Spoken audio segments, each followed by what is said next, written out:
Halo teman-teman semuanya, kembali lagi bersama saya Herianto. Selamat datang di YouTube channel Heredukasi. Pada video kali ini kita akan kembali membahas seputar skripsi dan juga tesis ya. Nah, di kesempatan kali ini saya akan membagikan tips bagaimana sih sebenarnya cara menulis latar belakang masalah untuk skripsi dan juga tesis. Khususnya di sini nanti terkait dengan penelitian kuantitatif seperti itu. Untuk penelitian yang kualitatif akan coba kita bahas di video lainnya ya. Nah, agar kita lebih mudah dalam menyusun sebuah latar belakang masalah, maka kita harus tahu sebenarnya isi dari sebuah latar belakang masalah itu apa saja, seperti itu. Nah, dengan kita memahami isi dari latar belakang, maka nantinya kita akan bisa menuliskan poin-poin penting yang memang itu harus ada di sebuah latar belakang. Baik teman-teman, jadi latar belakang masalah itu menjelaskan ya alasan-alasan rasional yang melandasi pentingnya penelitian tersebut dilakukan.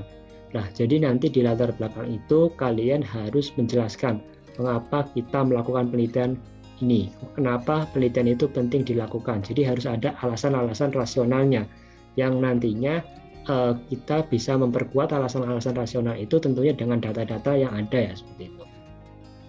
Untuk membuat sebuah alasan rasional itu perlu diungkap kesenjangan antara kenyataan yang terjadi dibandingkan dengan kenyataan yang diharapkan atau kesenjangan antar teori yang ada. Jadi kata kunci di sini adalah adanya kesenjangan. Kesenjangan itu antara kenyataan yang terjadi dan kenyataan yang diharapkan. Itulah yang disebut sebagai suatu masalah. Jadi kalau tidak ada kesenjangan berarti itu bukan masalah, seperti itu.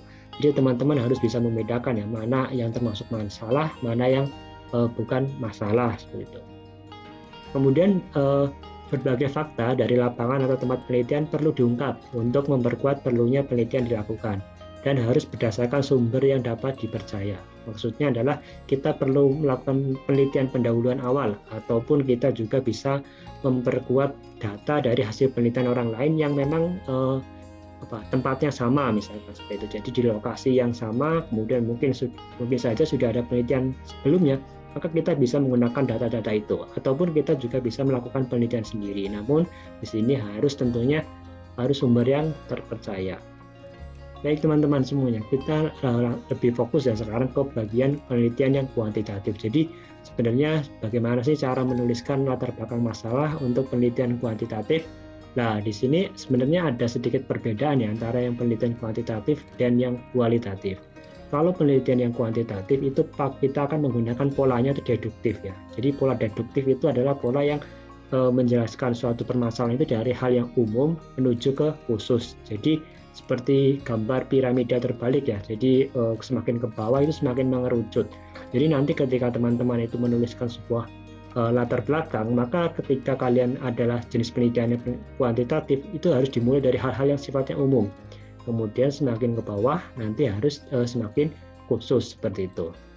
Baik teman-teman, coba kita simak di sini. Di sini saya sudah memberikan contoh ya, bagaimana kita akan membuat sebuah latar belakang masalah untuk penelitian kuantitatif. Nah, di sini saya beri contoh bahwa posisi yang paling atas itu adalah kondisi global. Jadi permasalahan-permasalahan yang akan kita teliti, kita kaji terlebih dahulu bagaimana di kondisi global, bagaimana di dunia, seperti itu. Jadi bagaimana di dunia itu kondisi permasalahannya seperti apa. Kemudian kita turun lagi di paragraf yang bawahnya, tentu saja ketika menulis sebuah latar belakang itu adalah kondisi nasionalnya. Seperti apa kondisi di Indonesia, seperti itu. Kemudian di kondisi lokal, misalnya kondisi lokal itu misalnya tingkat kabupaten, seperti itu. Seperti apa permasalahan di tingkat kabupaten. Kemudian spesifik lagi ke bawah yaitu di kondisi lokasi penelitian. Misal di lokasi penelitiannya ini lebih spesifik ke lokasi mana yang akan nantinya kita pakai untuk penelitian. Jadi kalau teman-teman lihat di sini sudah terlihat ya bahwa kondisi global tentu adalah kondisi yang sifatnya umum, kemudian lokasi penelitian adalah yang khusus ya ke bawah, seperti itu. Itu terkait dengan permasalahannya dari dilihat kalau dari segi cakupan wilayah, seperti itu ya. Baik teman-teman, karena penelitian kuantitatif ini kita tadi menggunakan polanya adalah deduktif, yaitu dari yang umum ke khusus, maka hasil penelitian kuantitatif itu nantinya itu dapat digeneralisasi. Artinya penelitian kita itu memang di tempat khusus tertentu, tetapi nanti sifatnya itu bisa digeneralkan. Baik teman-teman semuanya, agar kita lebih paham ya, karena tadi kan masih mungkin belum ada bayangan sebenarnya seperti apa ini cara menulisnya lah. di sini saya sudah coba, ada salah satu contoh judul ya, ini saya yang mengarang sendiri ya, contoh judul penelitiannya yaitu pengaruh kuliah online selama pandemi COVID-19 terhadap motivasi belajar mahasiswa Universitas X. Jadi kita akan mencoba membuat latar belakang masalah untuk judul ini. Jadi nanti kira-kira seperti apa gitu ya, urutan dalam menyusun latar belakang. Baik teman-teman, dari judul yang tadi sudah kita tahu, maka kita akan coba susun sebuah latar belakang. Lah, tadi kan ada pengaruh kuliah online selama pandemi COVID-19. Maka hal pertama yang perlu kita ungkap di ketika kita menyusun latar belakang masalah, itu pertama kita harus jabarkan dulu terkait dengan pandemi COVID-19. Jadi pandemi COVID-19 itu seperti apa permasalahannya sekarang, misalkan kasusnya itu seperti apa di tingkat global maupun di tingkat nasional. Jadi dijelaskan dulu pandemi COVID itu apa, gitu seperti itu. Kemudian setelah kita menjelaskan pandemi COVID itu yang secara umum, tentu saja tadi pandemi COVID bisa jadi langsung dikaitkan dengan pendidikan seperti itu. Setelah pandemi COVID, kemudian pendidikan dijelaskan, kemudian bagaimana pelaksanaan kuliah itu yang berubah ya dari tatap muka menjadi online seperti itu. Nah di sini di nomor 2 maka nantinya kalian harus menjabarkan bagaimana pelaksanaan kuliah yang tadinya itu tadi tatap muka, ketika tidak ada pandemi itu kan kita tatap muka ya, kemudian ketika ada pandemi ini semua kuliah akhirnya berubah menjadi online. Nah di nomor 2 ini kalian harus jabarkan itu. Jadi di nomor 2 adalah keterkaitan ketika terjadi pandemi dengan pelaksanaan kuliah itu seperti apa, dijelaskan di sini. Tentu saja ketika kalian menjelaskan ini harus berdasarkan data ya, harus ada data-data dari sumber-sumber terpercaya yang nantinya kalian juga harus menyebutkan sumbernya di sini. Kemudian poin yang ketiga yang harus kita jabarkan seperti apa pelaksanaan dan kendala kuliah online di dunia. Jadi tadi kan kita ingat ya bahwa penelitian kuantitatif ini kan dari hal yang umum ke khusus. Maka pelaksanaan kuliah pun kita harus kaji bagaimana pelaksanaan kuliah online di tingkat global di dunia itu seperti apa. Kendalanya juga seperti apa? Apakah kendala-kendala yang ada di luar negeri sana, apakah juga sama dengan yang di Indonesia? Nanti kita perlu kaji di situ.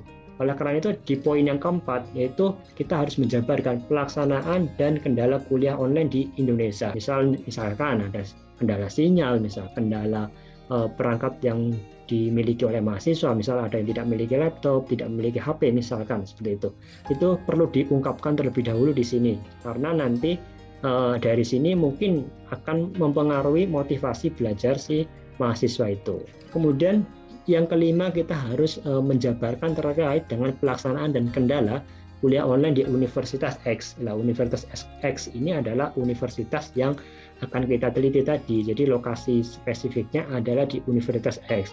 Nah, tentu saja apabila tidak ada hasil penelitian terdahulu terkait dengan pelaksanaan kuliah atau yang di Universitas X ini, maka kalian bisa melakukan penelitian pendahuluan. Jadi misalkan kalian menyebarkan angket seperti itu, kemudian melakukan survei awal ya, terkait seperti apa sih pelaksanaan kuliahnya di Universitas X ini, dan juga seperti apa kendala-kendala yang mereka hadapi seperti itu. Ini bisa jadikan data awal seperti itu.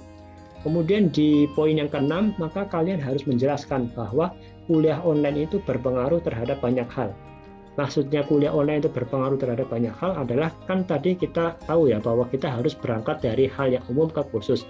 Nah, bisa saja bahwa kuliah online ini banyak pengaruhnya, tidak hanya ke motivasi, misalkan berpengaruh terhadap IPK mahasiswa, berpengaruh terhadap minat, berpengaruh terhadap yang lainnya ya. Nanti kalian bisa kaji ini dari sumber-sumber referensi yang sudah ada dari hasil penelitian. Jadi kalian jabarkan dulu pengaruhnya apa saja. Baik, tadi kan di poin nomor 6 kalian sudah menjelaskan bahwa kuliah online itu bisa berpengaruh terhadap banyak hal. Nah, maka di poin ke-7 kalian jelaskan bahwa kuliah online ini salah satunya berpengaruh terhadap motivasi belajar. Nah, setelah kalian menjelaskan bahwa ini berpengaruh terhadap motivasi belajar, maka di poin yang ke-8 kalian juga harus menjelaskan lebih detail ya. Jadi jelaskan tentang motivasi belajar ini lebih detail, itu motivasi belajar itu sebenarnya apa, maksudnya apa. Baik teman-teman semuanya, kalau kita cermati ya dari poin nomor 1 hingga 8 ini, maka akan ada gambaran ya seolah-olah seperti piramida terbalik seperti itu ya. Karena di sini kita berangkat dari hal yang umum sampai ke yang khusus.